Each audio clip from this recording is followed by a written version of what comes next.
This is the second lecture in our look at the muscular system. In this lecture, we're going to be looking primarily at muscle contraction and some of the responses and materials that muscles use in order to contract. So, in order to initiate the stimulus or have the muscle understand that it is supposed to contract, there has to be some nerve involvement. So up here we've got a motor nerve here in black, and the motor nerve is carrying a message that tells the muscles to contract. That message gets carried by a specific neurotransmitter called acetylcholine. A lot of times you'll see that abbreviated like this, ACH. The acetylcholine is released from the ends of the nerves. That's why you see these little blue dots. And those little blue dots, that acetylcholine, then carries the message to the muscle fibers itself. And that initiates a response. So this is a very big kind of cascading response. So first the motor nerves release the acetylcholine. That diffuses or moves across this open space between the nerve and the muscle. And then it binds to receptors on the muscle fibers. So it's like putting a key into a lock that opens up the muscle fibers and increases permeability. It increases the muscle's ability to interact with sodium ions. That change causes an electrical impulse. So as new sodium ions are coming in, that kicks off an electrical impulse within the muscle, and that impulse spreads all throughout the muscle so that the entire muscle gets the same message.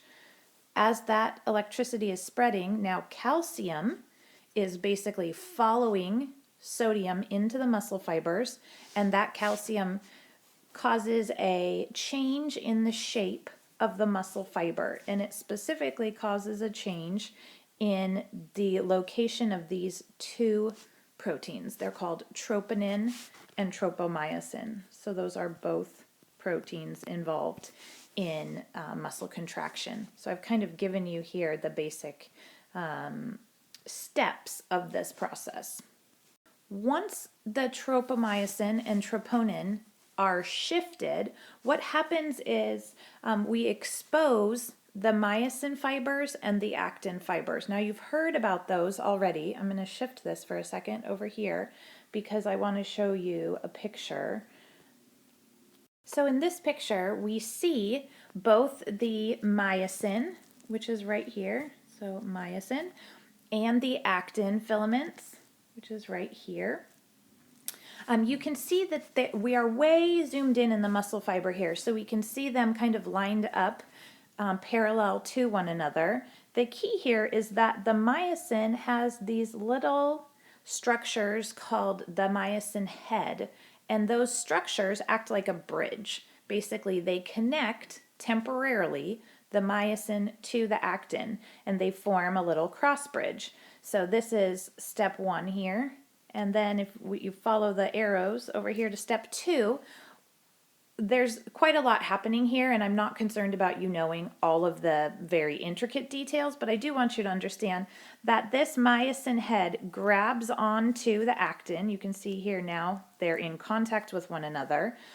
And then the myosin head basically shifts position. Instead of being laying down, now it is at this angle, kind of a 60-degree angle, and it basically pulls the actin toward the left in this picture. And so now you can see where the yellow cross bridge before was touching, that little yellow protein was touching the cross bridge. Now it's shifted way over here where the cross bridge is right there. And so it's pulling the actin together, or it's pulling the actin closer to the midline, right? This is where the midline would be.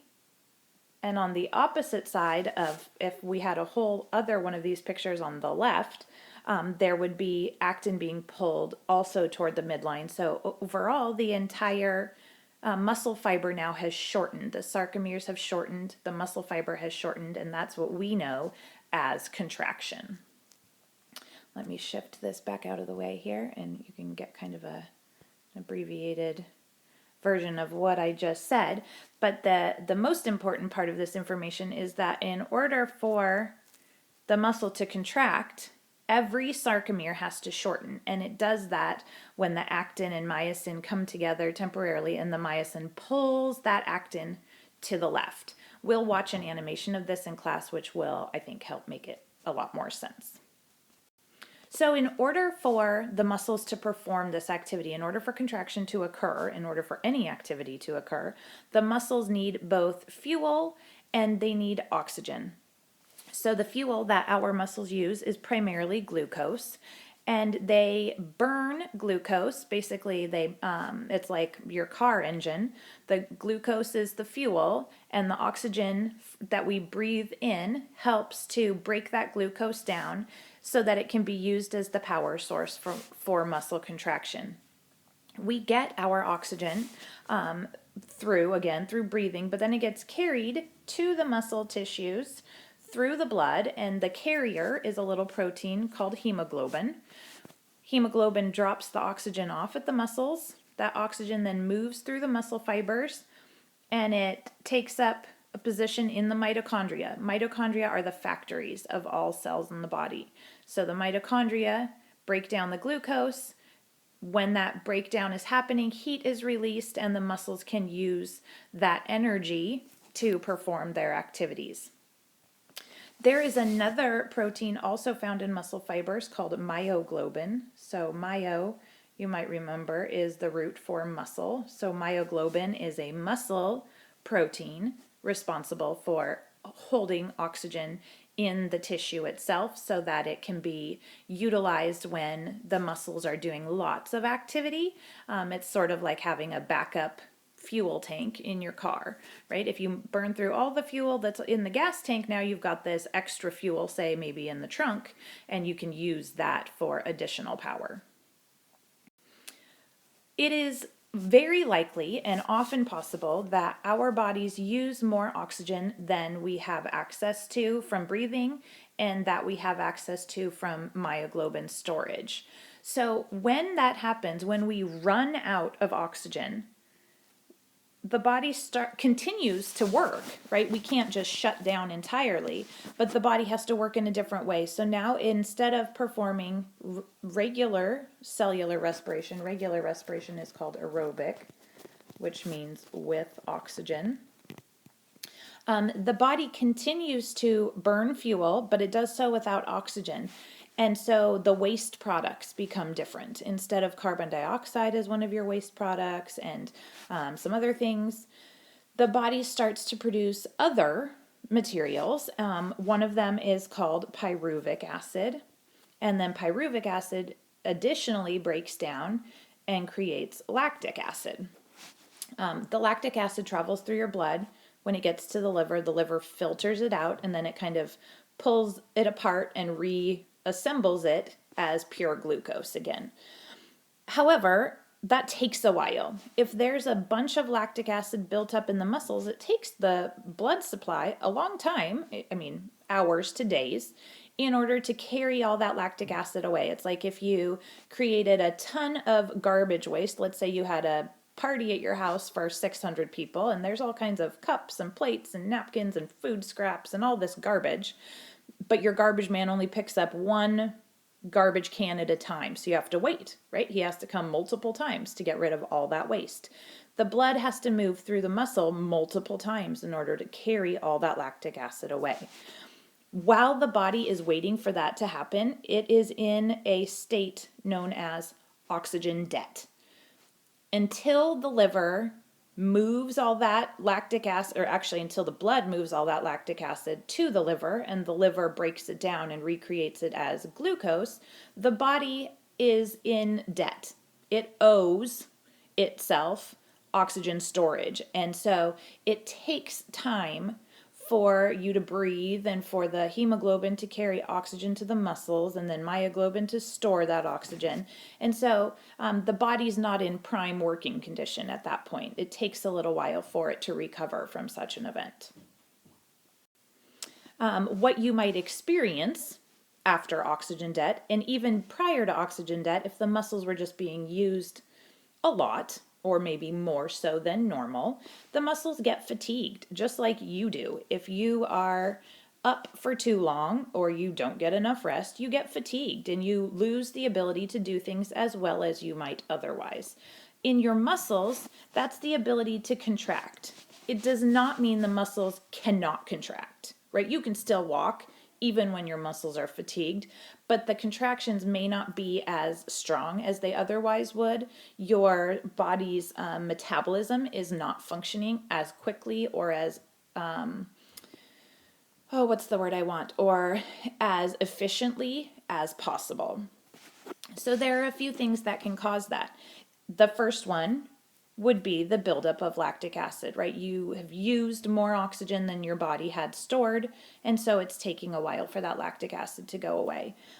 There could be a lack of acetylcholine. Remember from the very first slide, acetylcholine is the messenger that goes from the nerves to the muscles and tells them to contract.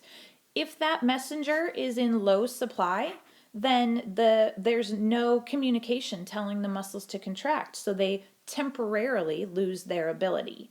If they're not told to contract, muscles do not just contract on their own. Something has to initiate that response.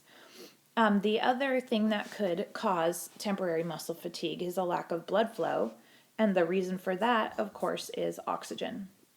If you have poor blood flow, there's no oxygen getting to the muscles. No oxygen means no ability to contract very efficiently. You might feel this as cramping in the muscles, or as sometimes you get kind of twitching or just kind of muscle weakness in general. So the final thing that we are going to talk about today is the other product of muscle contraction. I mentioned this briefly a little bit ago, but when the muscles are burning glucose, they're producing a huge amount of heat.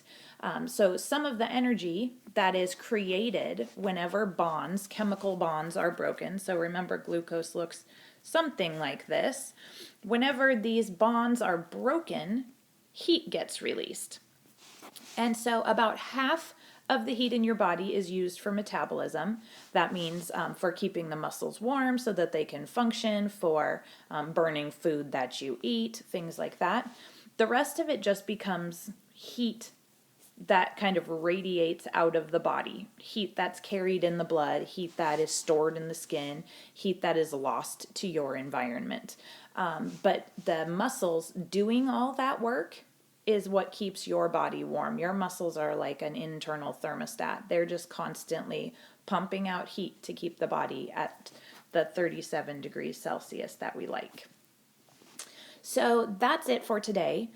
Please come in with some discussion or clarification questions and make sure that you write your summary. I'll see you in class.